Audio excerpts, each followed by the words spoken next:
Hi, my name is Christina and I'm here with Hannah. Welcome to the show. In successful children actually has a platform where we support parents. Being an actress is, don't take it too seriously. You know when they do the shaka dance, people always use like handkerchief. Can you show us a little bit? Yeah, show us a little bit.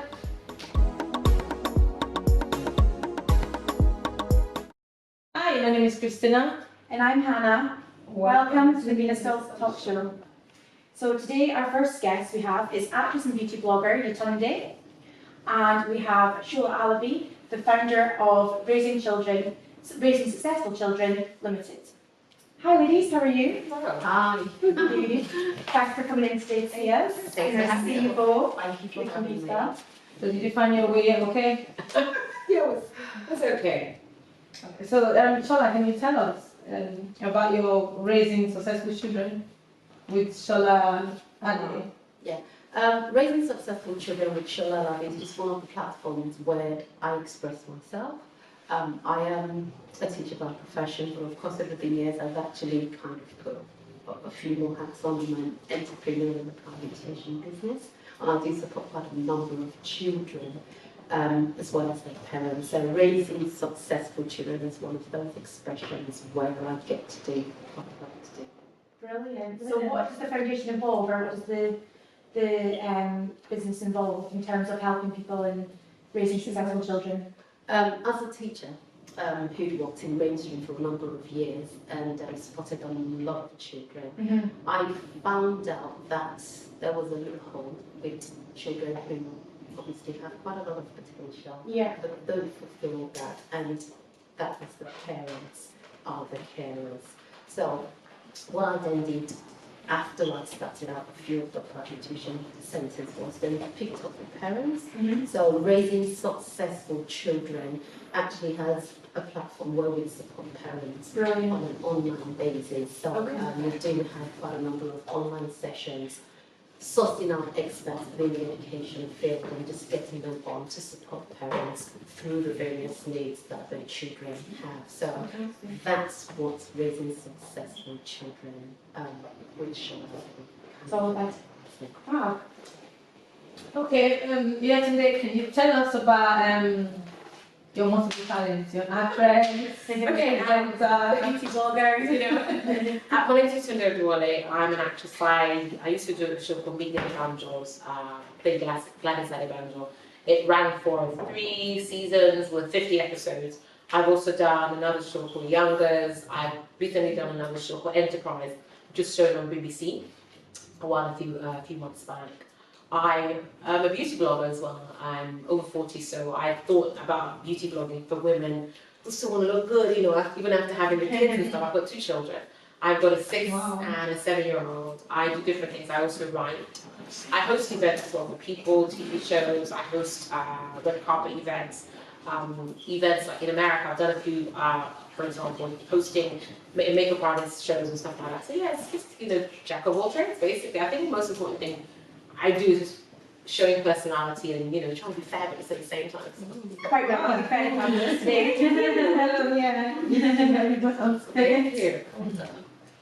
So in terms of obviously there are multiple talents, where are you now in terms of, your main focus? Is it acting, blogging? My main focus, I am an actor, but I think what it is, as an actor, you find that if you're just waiting for things to just fall in your lap, it's not going to happen. Yeah. Sometimes you find people say, I'm resting period. Your resting period could be 1 year, 2 years, 5 years, Yeah. whatever you want to call it.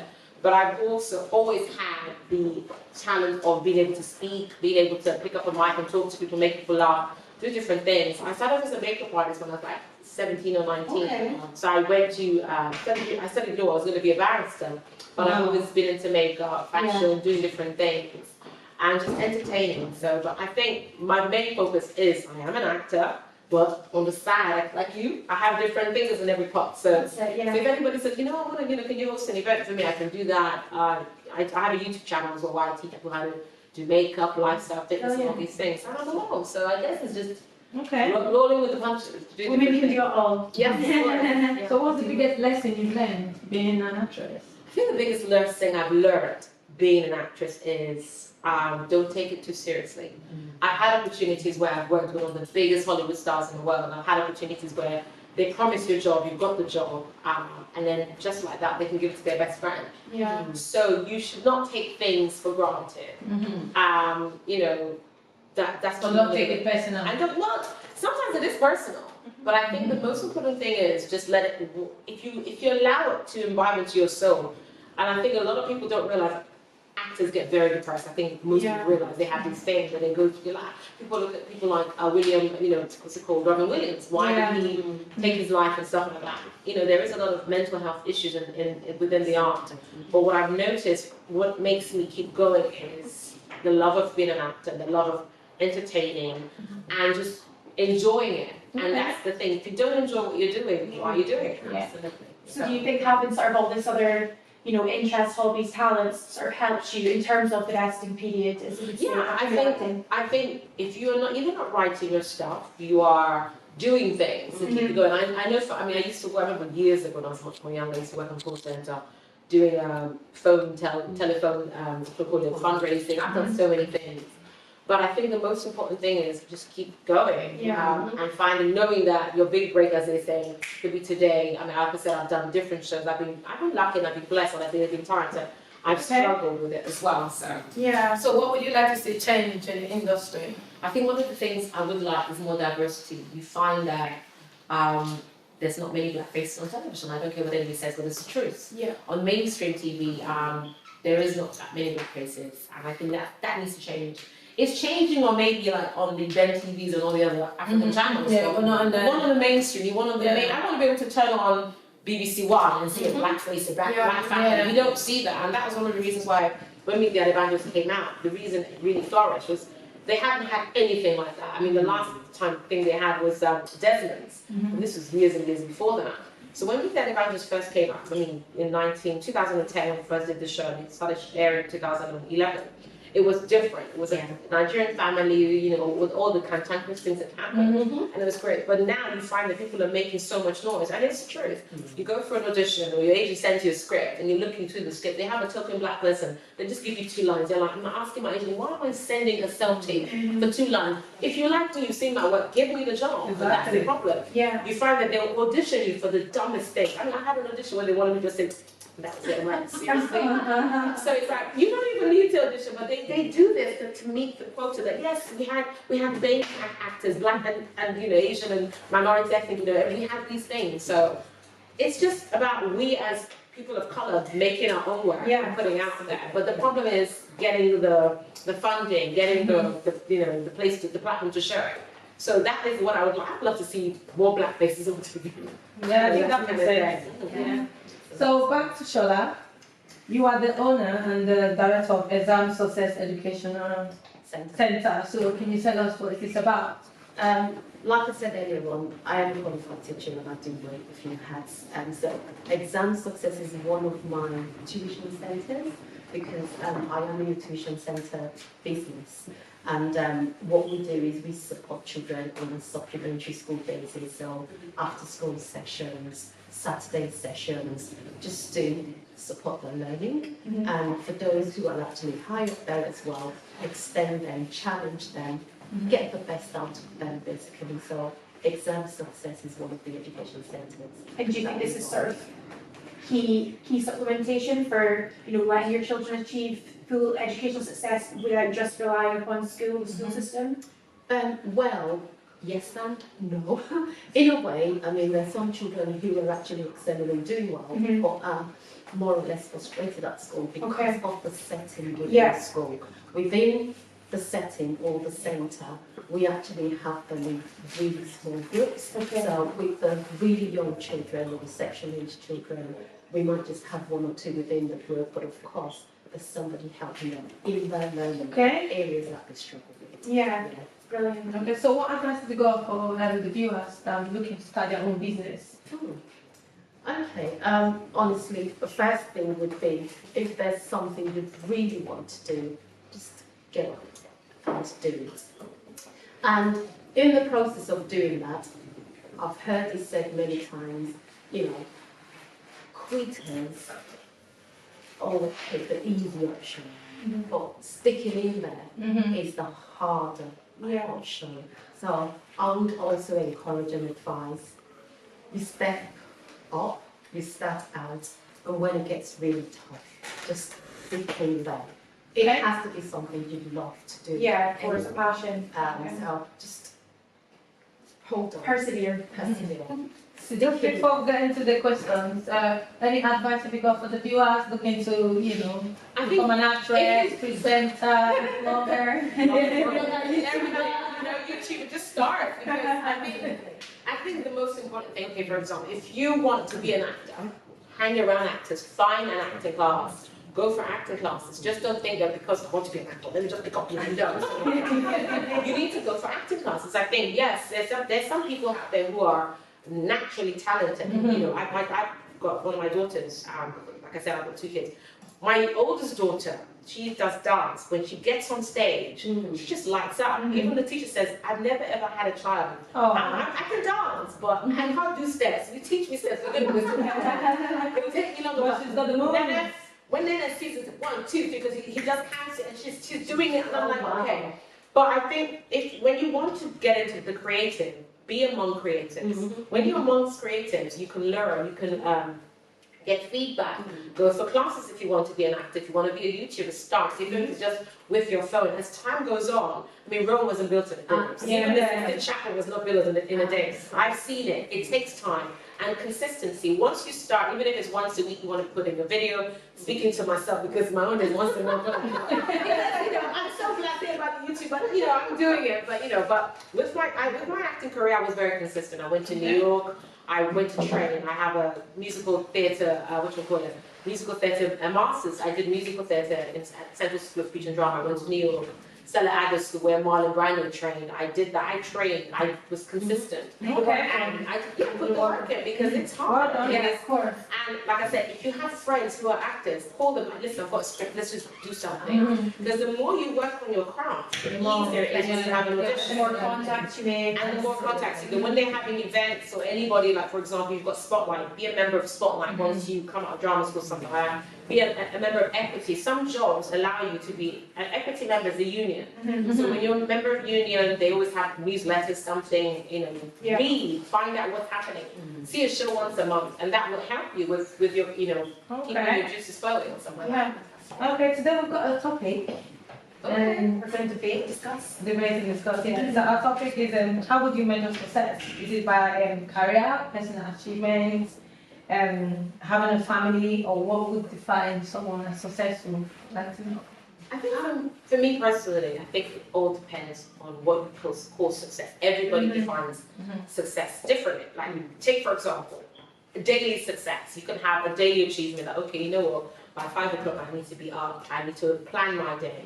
And at the end of the day, you've had a successful day because you've planned it. You've achieved what you want. Exactly. For me, being a successful person, it depends on each individual. Yes. Everybody has a milestone or where they want to be in life.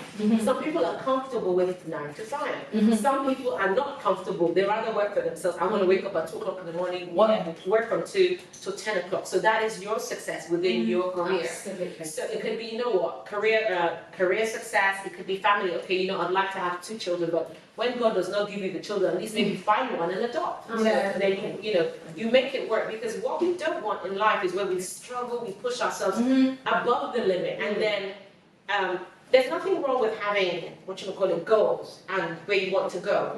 When you put yourself under so much pressure, and then you don't achieve what you want, and then depression comes in, suicide, because there's a lot of mental health issues. So for me, I think success should be measured according to person. Yes. Everybody has their way, I know what I want in life. Everybody will know what they want. But if you have a general consensus, and if you don't fit the quotas, I've never fitted the box. As a Nigerian, I never. When I was young, this one that's talking too much. She likes it. Oh my God. They just want you to sit there, be prim and proper. And it made me depressed. I just, I didn't fit the box. So for me, I've always known what I wanted to do, and I went for it. So for me, I've achieved my success to a certain level, but there's so many more things I want. But if we want to define that general consensus of success, if we always want to achieve, oh my God, my friend has a DM, I want to buy a DM. No. You know, when you have like a minus in your back, and her job is different. You know, like in Yoruba they say no, but fingers are not equal. Yeah. So then success is not going to be equal. But if you define what you want and chase it, then you're comfortable. Then okay, you know, I've got this milestone. What's the next step can I do? Okay, this one.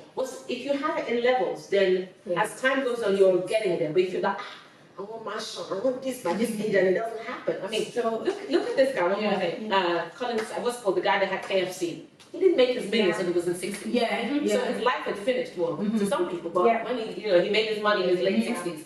Isn't that success? So do we think that maybe in society, you know, we sort of spend too much time judging our success of other people rather than focusing on, you know, that our success might be different to theirs. I mean, I personally believe that I totally agree. I think your success is whatever your circumstance, like your personality, your vibe, your situation is completely different.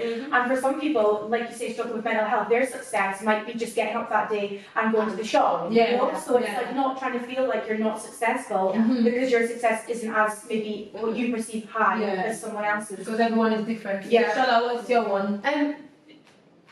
Yesterday said almost everything. Just add a little bit, or just add a bit to what yesterday has said.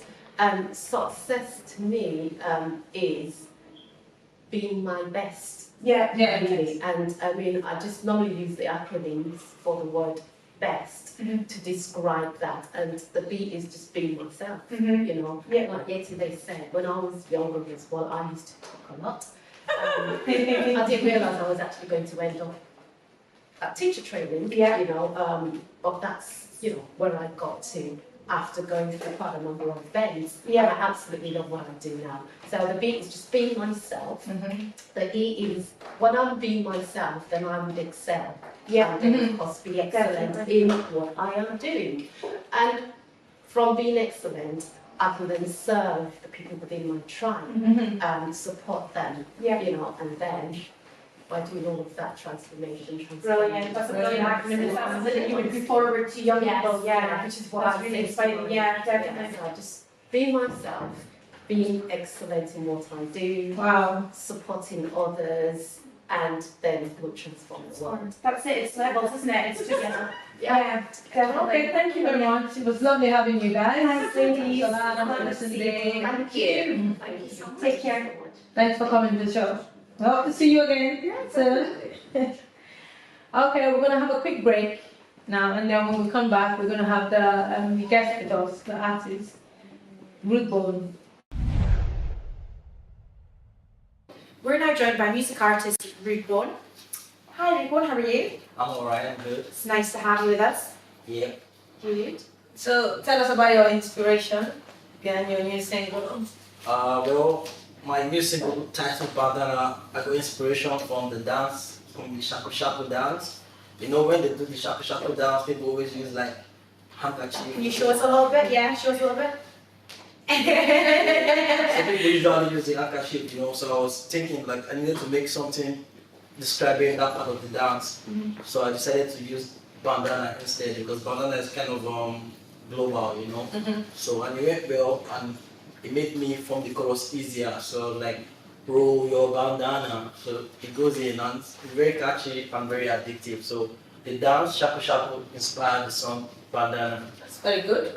So is it a club tune? Is it a... It's a club banger. Yeah. There's a it's a song for young kids, for oldies, for girls, for guys, for everybody. For everybody, yeah. So what's the biggest lesson you've learned as an artist in the course of your life? I would say being humble, being consistent, and being focused. Those are the three keys, you know, and dedicating, sacrificing, and having that interest. Because a lot of people have talent here, but if you don't have the interest, you can't just, you know, keep on going. Yeah. And where's your sort of inspirations come from? Or maybe you done this since childhood? Well, I'm a stage person here. When I was in high school, I used to act. Okay. And I also used to dance for my school, break dance, like, you know. Brilliant. I went to King's College, Lagos, so I used to represent my school, going to dance in other schools. Oh, brilliant. So I got used to the stage here, And when I started singing, I just mixed the both together. So, yeah, I'm a mix stage them both. person, like, you know. Yeah. When you guys see me performing here, you know what I'm talking about. We want to see some good moves. We can't wait. Yeah. So what plans have you got musically Um, this year? This year, well, it's just pushing, like, you know, I'll be pushing Bandana because I had to develop a strategy, like, you know, push this one song. I have other songs released, I have other songs yet to be released, you know. I don't have songs in my head, I'm about to go to the studio, but I developed a strategy to just promote Bandana till it becomes a global hit. Yeah. Till it gets to like at least 2 million views on YouTube before I get to release another one. Right now on YouTube is about getting to 300,000 views. On Facebook about 400,000 views on Facebook. On Instagram about 300,000. So collectively I've gotten to the 1 million mark, but I want to get 1 million on one platform. Yeah. And also Spotify and Apple Music. So you guys go check out Bandana. Download. Download. And vibe. You know, today is Friday. Right? Yeah. Let's roll Bandana tonight. Brilliant. So is this the song you're going to perform for us Yes. today? Brilliant. So well done. It was nice having you. Yeah. On. Can't wait to see you perform. No problems. No So stress. we're going for a quick break, and then when we come back, Ruth Bone's gonna perform his new single called "Roll the Bandana." Roll your bandana. Stay tuned. Alright. See you soon.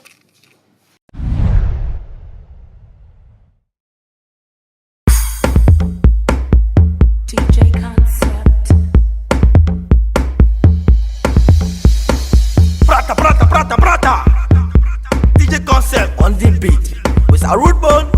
What you say, fam? Roll your bandana. Roll your bandana. Roll your bandana. Roll your bandana. Roll your bandana. Roll your bandana. Roll your bandana. Your bandana. Your bandana. Bandana. Bandana. Bandana. Bandana. Shaku shaku sha. Shaku shaku sha. This girl won't try me sha. This girl they feel me sha. Alaji change my dollars. Me won't spend them for my naira. Me no get them for wahala. I dey tell you. Me just want to smoke my shisha. Let's go. Shaku shaku fa. I want to see Aisha. She want to high fa. Slow down sha. Roll your bandana. Let's go. Roll your bandana. Roll your bandana. Boom. Roll your bandana.